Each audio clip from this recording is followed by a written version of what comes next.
আসসালামু আলাইকুম। আমি আজকে 1 পাউন্ড রসমালাই কেক ডেকোরেশন করব। সেজন্য প্রথমে আমি কেকটাকে 3টা স্লাইস করে কেটে নিচ্ছি। কেটে নেওয়া হয়ে গেলে আমি প্রথম লেয়ারটা বসিয়ে নিব। এর উপরে আমি রসমালাইয়ের রসগুলা দিয়ে দিব। দিয়ে আমি ক্রিম দিয়ে ভালো করে ফিনিশিং করে নিব। ফিনিশিং করা হয়ে গেলে এর উপরে আমি রসমালাইয়ের মিষ্টি দিয়ে দিব।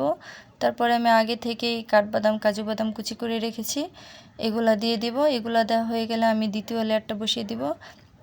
দ্বিতীয় লেয়ারে আমি সেম একইভাবে প্রথম লেয়ারের মতো সব কিছু দিয়ে দিব। সব কিছু দেওয়া হয়ে গেলে আমি তৃতীয় লেয়ারটা বসিয়ে দিব। তৃতীয় লেয়ারটা বসিয়ে আমি এর উপরে হালকা ক্রিম দিয়ে ক্রাম কোট করে আধা ঘন্টার জন্য নর্মাল ফ্রিজে রেখে দেবো, যাতে করে ফাইনাল ফিনিশিংটা দিলে খুবই সুন্দর লাগে। এই তো আমার ক্রাম কোট করা শেষ। এখন আমি ফাইনাল ফিনিশিংটা দিয়ে নিব।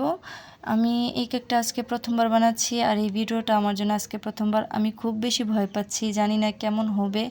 এটা আমার ফিনিশিং দেওয়া প্রায় শেষ। এখন আমি সাইড দিয়ে জিগজ্যাগ স্ক্র্যাপার দিয়ে একটু ফিনিশিং করে নিব, যাতে করে দেখতে খুব ভালো লাগে।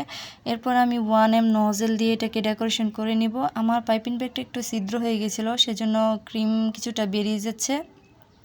আমার ডেকোরেশন শেষ হয়ে গেলে আমি এর উপরে আমি বাদাম কুচি দিয়ে দিব। তারপর রসমালাই মিষ্টিগুলো বসিয়ে দিব। এই মিষ্টির উপরে আমি হালকা একটু ইয়েলো কালার দিয়ে দিব, যাতে করে দেখতে একটু খুবই ভালো লাগে। এই তো আমার ডেকোরেশন প্রায় শেষ। আল্লাহ হাফেজ।